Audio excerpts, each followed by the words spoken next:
خرچ ہوگا وہ قدم مصطفیٰ پر ہوگا. ہماری زندگیاں قربان ہیں نبی پاک صلی اللہ تعالی علیہ وسلم کے نام پر. میں یہ عرض کر رہا تھا کہ ایمان جو لے آئے اور پھر اس پر جمے رہے، قرآن ان کی تعریف کر رہا ہے. اور صحابہ کے بارے میں قرآن یہ کہتا ہے ان اللہ یحب الذین یقاتلون فی سبیلہ صفا کأنہم بنیان مرصوص. یہ صحابہ حضور کے جو ساتھی تھے، ان کا حال یہ تھا کہ جب یہ صف بناتے تھے اتنی مضبوط صف ہوتی تھی جیسے سیسا پلائی ہوئی دیوار ہو. کوئی بڑی سی بڑی طاقت ان کی صفوں کو چیر کر نہیں آ سکتی تھی. یہ استقامت کسے کہتے ہیں؟ جمع ہوا ہونا کسے کہتے ہیں؟ ڈٹا ہوا ہونا کسے کہتے ہیں؟ اس کے لیے صحابہ کو پڑھنا پڑے گا. آج ہندوستان کے حالات تمہاری استقامت کا امتحان لیں گے، تمہارے اس کلمہ طیبہ کا امتحان لیں گے. جو نعرہ تھا تمہارا، جو جان مانگو تو جان دے دیں، جو مال مانگو تو مال دے دیں، مگر یہ ہم سے کبھی نہ ہوگا، نبی کا جاہو جلال دے دیں. اس نعرے پر برقرار رہنے کا وقت آ چکا ہے جوانوں. آج کیا یہ موب لنچنگ کی خبریں دیکھ دیکھ کر کے تمہارے سینے میں ڈر پیدا ہونے لگ گیا؟ خوف و ہراس کا ماحول آ گیا کہ یہ ظالم کتے کہیں ایک غریب مسلمان کو پکڑ کر کھمبے سے باندھ کر کے اسے مار مار کر کے زبردستی کہیں ہمارے خدا کا نام لے لے، اور اس کی ویڈیو وائرل کر کے یہ اس کے استقامت کا امتحان ہے.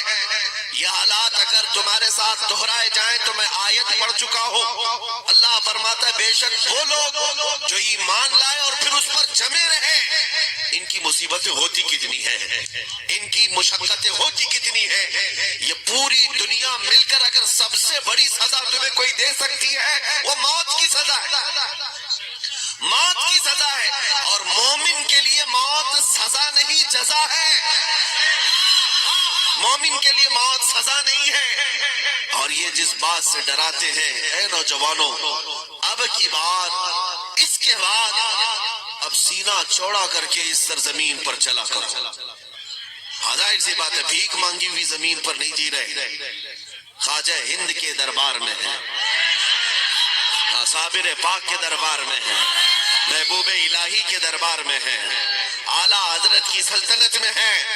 کسی اور بات کا خوف نہ رکھو، لیکن ایک بات میں ضرور کرنا چاہوں گا، ان کی مشقتیں ہوتی کتنی ہیں. موت سے ڈرائیں گے زیادہ سے زیادہ، پیٹ پیٹ کر کے اگر کوئی مار بھی دیا تمہیں کوئی بات نہیں. موت ان کے لیے اندھیرا ہے جو بے ایمان تھے، موت ان کے لیے آگ ہے جو بے ایمان تھے.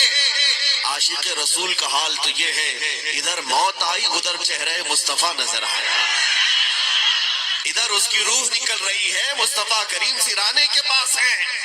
اور اتنا ہی نہیں، کندھوں سے اٹھایا ہوا یہ لاشا قبر میں رکھا جاتا ہے. منکر نکیر بعد میں آتے ہیں، میرے مصطفیٰ پہلے آتے ہیں. تو موت تمہارے لیے کون سی سزا ہوئی؟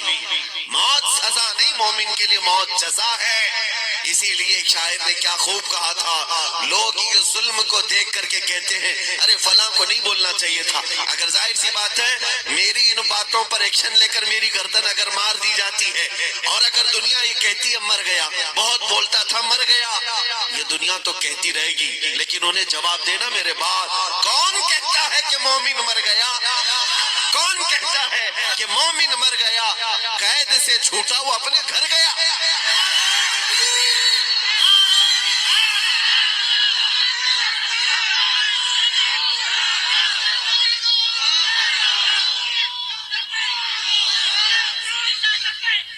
ہم نے عاشقوں کے جنازے بھی دیکھے ہیں، مصطفیٰ کریم صلی اللہ تعالیٰ علیہ وسلم کی محبت میں جو فنا تھے اور استقامت کا پہاڑ بن کر کے تھے، اور ہم نے اپنی آنکھوں سے کیا تاج شریعہ کو نہیں دیکھا؟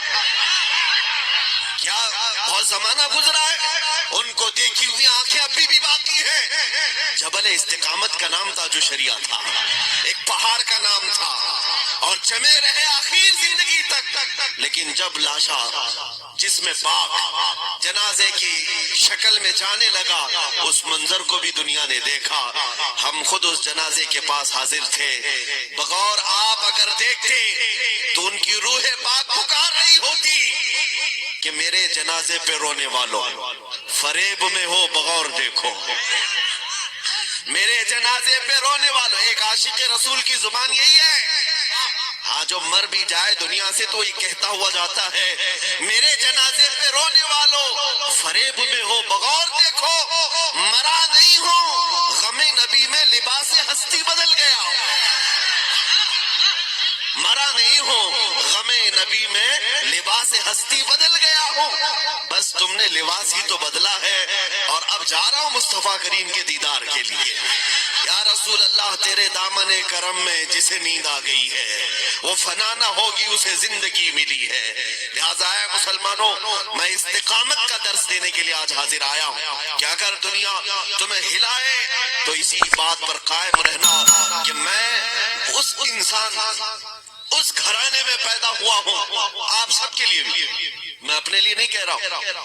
دنیا اگر گردن پر تلوار رکھ کر کے کہے تب بھی تمہارا امتحان ہے جواب یہ دینا میں اس گھرانے میں پیدا ہوا جب پیدا ہوتے ہی میرے کان میں اللہ اکبر کی آواز آئی. آپ کے کانوں